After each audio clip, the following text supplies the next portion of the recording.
Mara ya mwisho Betty alikuwa amechukuliwa moja kwa moja na ile nafsi, akawa ameletwa mazingira haya hapa, akazungumza sana na hii nafsi. Wakati huo hapa hii nafsi ilikuwa inamng'ang'aniza sana Betty afanye kitu ambacho kitapelekea yeye amalize kesi yake yote na kuangamiza watu ambao wanahusika na mauaji yake. Betty akasema ya kwamba mzigo wa kuangamiza hao watu amwachie yeye mwenyewe, atajua namna gani atawaangamiza hao watu, lakini asimuingilie katika kitu ambacho yeye anaamua kukifanya. Basi mwisho siku mzimu ukawa umelizia kumwacha Betty afanye hicho kitu. Mzimu ukamng'ang'aniza sana Betty, huku kimwambia ya kwamba unahitaji hao watu waliohusika na mauaji yake waangamizwe kwa haraka sana. Ni Betty akadai ya kwamba kuna njia ambayo yeye anaijua yeye mwenyewe ataitumia kuangamiza hao watu, na si njia ambayo yeye anaforce itumike. Hivyo basi mwisho siku akamuuliza nani anayefuata, kisha unatupa mitai hapa. Tunakutana na Mr. Ajay. Betty akamuita sana Mr. Ajay. Mr. Ajay mwalimu wake huyu. Kisha mwalimu aliposimama akaanza kujinong'oneza yeye mwenyewe Betty. Samahani mwalimu kwa somo ulilofundisha jana sikulielewa. Mr. Ajay akajaa kwenye mstari, kisha akamwambia kwamba baadaye uje nikuelekeze namna gani hicho kitu kinavyoenda na nikufundishe vizuri zaidi. Mida kidogo anageuka upande huu baada ya kuongea na Mr. Ajay, anakutana na Mwamba hapa. Mwamba mwenyewe Hex yuko mazingira haya hapa. Hex akamuuliza nini kinachoendelea kati yenu. Ndio ujanja hakutaka kumjibu nini kinachoendelea hapa katikati, kisha wakaondoka. Mzigo unaitwa The Lost Soul. Hii ni sehemu ya 5 kama hujaiona ya 4, ya 3, ya 2 na ya kwanza iko ndani ya page, ruka nayo au sio mwanangu. Mwisho siku tunatupwa mazingira haya hapa. Tunakutana na huyu bidada hapa. Anampita Sabalo. Sabalo akamuita sana. Mnajifanyaga amnioni mimi sionekani. Sabalo adonindo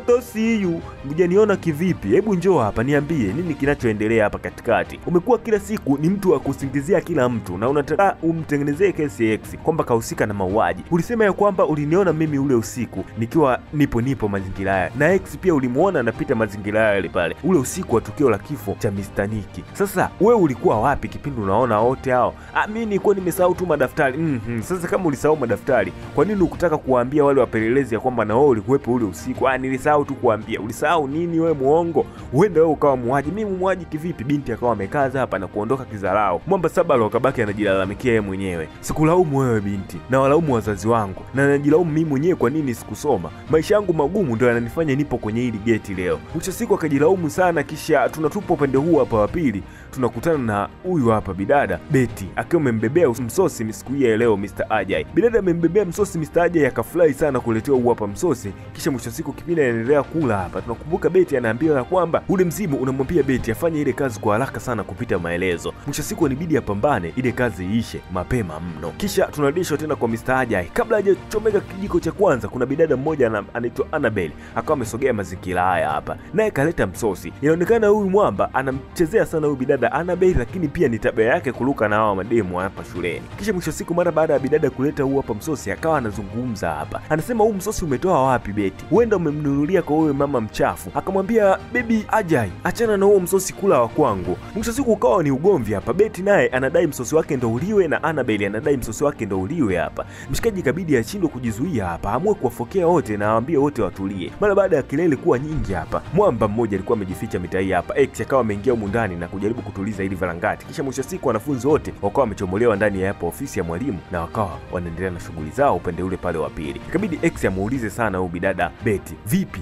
Mr. Ajay ndio mtu anayefuata. Mbona umekuwa mwema sana kwake? Ulikuwa umpendi nini, lakini leo unamfuata, unamuuliza maswali, unapiga naye story, unampelekea mpaka chakula. Ndio mtu anayefuata? Kadai ndio mtu anayefuata kuuawa. Sasa kwa nini hujatuambia? Akisema nisingeweza kuwaambia nyie. Sababu ni moja tu, ule mzimu umedai ya kwamba nisipomaliza kesi yake utanichukua mimi mazima. Yaani ule mzimu utachukua mwili wa Betty utautumia kuwaua hao watu. Na endapo kuchukua huu mwili mazima, Betty hatarudi tena. Kwa hivyo Betty atakufa mazima kabisa yani. Mwisho siku inabidi apambane ili mradi asije kumwacha mama yake wala asije kuacha marafiki zake na akachukuliwa yeye mwenyewe mazima. Kisha tunatupa upande huu hapa wa pili. Tunakutana na mamake na Betty leo. Yuko mtaani, atuelewe anatafuta nini, anaulizia kila aina ya mtu anayekutana naye, huku akiwa anamuonesha picha na kutaja characteristics za mtu mrefu wa kawaida, mzuri, mweupe. Atuelewe anamtafuta nani. Tunarudishwa tena mjini shuleni hapa. Mazingira ya shule, bidada huyu hapa rafiki yake na Betty anaendelea kuongea sana na Betty. Anamwambia kwamba blaza yake alimwambia kwamba huyu Suki ambaye aliuawa mazingira ya shuleni zamani kidogo, alikuwa ni binti fulani kama mpole kiasi, anapenda sana kuongea na watu, yupo charming. Yaani ni binti fulani hana matatizo na mtu, lakini walimuua, hawaelewi ni kwa nini kilikuwa hivyo. Mwisho siku wakati wanaongea hapa, bidada Mary alikuwa anawasikia hao wote wanaoongea wakati huo hapa. Kisha mwisho siku mara baada ya kuwasikia sana, ikabidi ajitokeze na kuambia kwamba nimekuwa nikiwasikia kwa muda mrefu, discussion yenu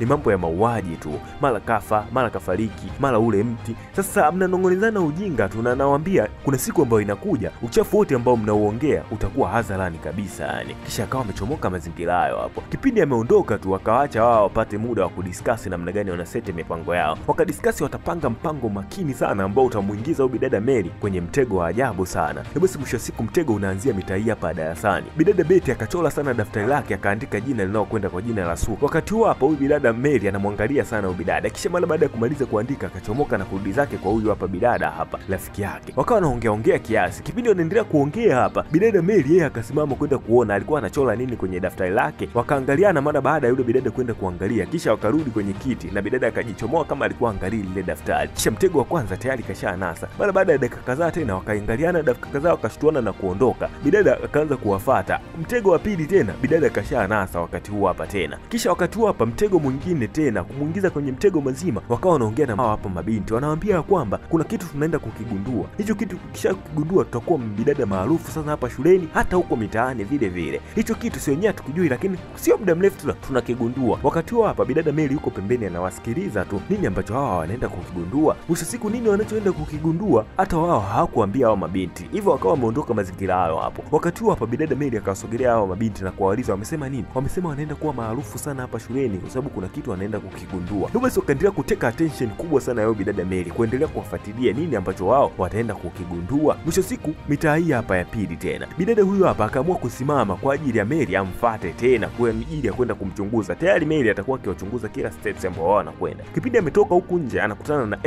X anaendelea kuchimba chimba ili hapa shimo. Bidada mara baada ya kufika hapa akachungulia yeye akaangalia mazingira haya hapa akaona kipindi anachimba hili shimo. Mara baada ya X pamoja na bidada kugundua kwamba tayari wameshaonwa na Mary wakiwa wanachimba hili shimo, ikabidi waondoke mazingira hayo hapo. Kisha mwisho siku mtego tayari umeshanasa hapa. Turudi mitaa hii hapa ya nyumbani. Tayari Betty aisharudi zake nyumbani huku. Wanapiga stori na mamake kuhusiana na Suki. Anadai ya kwamba huo mzimu wa Suki sijui nini na nini, lakini mamake akaamua kumpa stori moja kwamba leo alifanikiwa kwenda mtaani kwa ajili ya kumtafuta huyo Suki na kuitafuta familia ya Suki na kumjua vizuri huyo Suki. Kisha kadai ya kwamba ameenda mkutana na mtu amempa stori nzima juu ya mamake na Suki. Ilikuwa vipi mamake na Suki alimtafuta sana Suki, alizunguka kila sehemu. Mwisho siku kwa sababu alikuwa ni mtoto wake wa pekee akawa amechanganyikiwa kabisa mara baada ya kumkosa Suki katika kila maeneo ambayo alikuwa akienda kumtafuta. Basi mwisho siku mara baada ya mama kuchanganyikiwa maisha akaenda hivyo hivyo, moyo wake ukiwa umevunjika sana, akawa amefariki kabisa. Ni kitu ambacho kinahuzunisha sana hapa katikati. Leo hii hapa bidada huyu hapa akiwa ametahia hapa kitandani mara baada ya kumaliza story na mama yake, amelala hapa. Ndoto zake ni zile zile, amekutana na mzimu wake hapa. Mzimu unamwambia kwamba una hasira sana, na yeye anamwambia mzimu kwamba naye anajua mzimu una hasira, lakini atafanikisha kazi yake mapema mno, hata mzimu usio na wasiwasi. Basi mwisho wa siku mzimu akasema kwamba hautaki kazi yake ikamilishwe kama yeye anavyofanya, anaenda taratibu sana na kila kitu anakipanga tofauti na wao walivyosema. Yeye anadai kwamba mimi natafuta ushahidi na nikipata ushahidi watafungwa jela. Akadai kwamba waliniua mimi, wakamuua mamangu na wakaua kiumbe kilichopo ndani yangu. Inaonekana kipindi dada anauao alikuwa na ujauzito, na yeye alivyokufa ikapelekea mama yake akapata pressure na kufariki. Hivyo basi wameuawa watu watatu kwenye jambo moja, na yeye hataki kuwavumilia kabisa na hataki waende jela. Anataka walie kama yeye alivyolia ule usiku wa kifo chake na kama mama yake alivyolia kipindi yeye alivyofariki. Vile vile na wapate maumivu kama yeye alivyoyapata. Basi huu mzimu ukachukua maamuzi ya kumuingia bidada Betty na moja kwa moja akaamkia kitandani hapa. Bidada Betty hayupo tena, mzimu ndio umeamua kuchukua mwili wa bidada Betty na unaanza kufanya kazi yake wenyewe. Moja kwa moja ukaifunga safari mpaka mitaa hapa ya shule. Unakutana na Sabalo. Sabalo naye anahusika na kesi, japokuwa hatujui anahusikaje kwenye hii kesi. Sabalo yuko mitaa hapa kauona mzimu mbele ya macho yake. Anashangaa ni nini? Hey,